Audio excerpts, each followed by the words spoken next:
Hi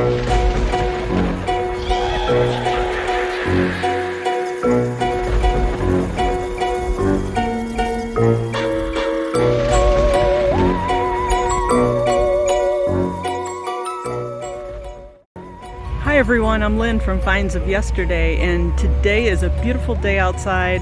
Me and my husband are on vacation and thrifting for our reselling business on eBay, and it's so much fun to go visiting other states to do your thrifting because you find cool places to visit as well, like this place. It's a huge building. It's the Trans-Allegheny Lunatic Asylum, and we're going to take a 4-story tour of this place. We're going to visit the nurses' quarters, the doctor's quarters, the Ward F, the medical center. That one should be interesting. But you can't tell me that this place is not haunted. They do paranormal tours, they do flashlight tours, but we're just doing the daytime tour for now. But it should be pretty cool. And they tell all about the history of this place and the medical procedures they used. It's going to be fun. So I can't wait to go inside and show you what we encounter.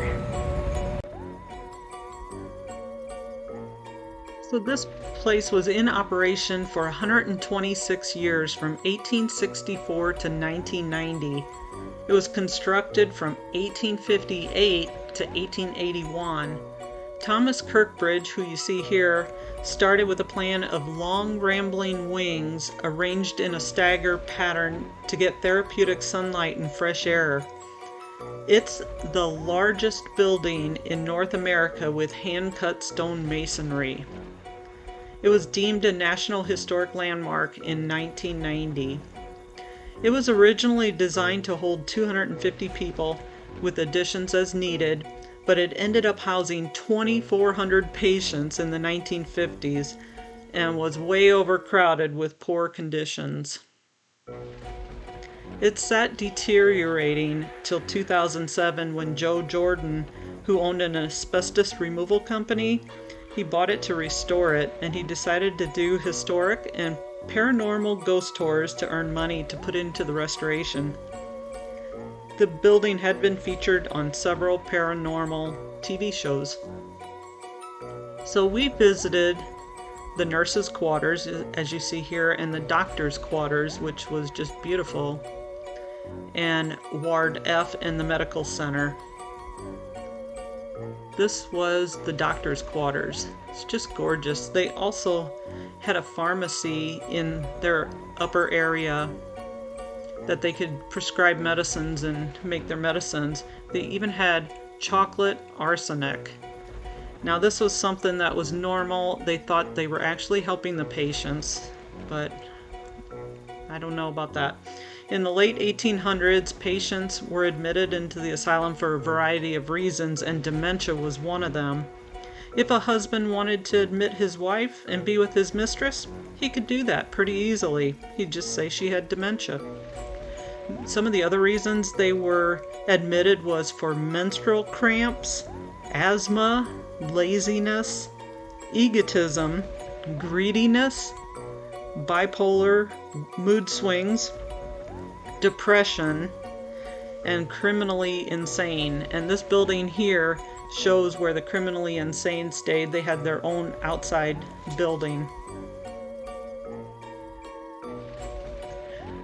They also had gargoyles on the outside of the building to ward off evil spirits. You can see some of the faces a little better here. One doctor performed lobotomies where they reached the front part of the brain through an eye, and this doctor thought he was so good he would do both eyes at one time until one patient died, and then they fired him. They would say that the patients were crying blood after the procedures. The guide said it was what they knew back then. They supposedly weren't doing it to harm the patient. The nurse and doctors had good intentions. In one room, in the worst area, it was dedicated to chaining up the patients on the wall, usually naked so they could just go to the bathroom directly into the drains. They said they couldn't have anything in the room because they would hurt themselves. Fortunately, we did not see any ghosts, although at the beginning of the tour, the nurse tour guide told us that we could not do any videos. So I waited for everybody to get out of the way, and I took a video of the first room. And when I walked back out into the hallway, I looked at my phone and it said file corrupted, and it didn't do it on any of the other videos, but I did have trouble trying to upload several specific videos, and I could not get them to upload for me, so it was interesting. Here's some of the yellow rooms, the green rooms. They did use bright colors to cheer up the patients and help with moods. So they do tours to collect money for renovations, so there's so much more history to this building. If you're ever in Weston, West Virginia, make sure you stop by and visit the Trans-Allegheny Lunatic Asylum. Hope you have a great Halloween.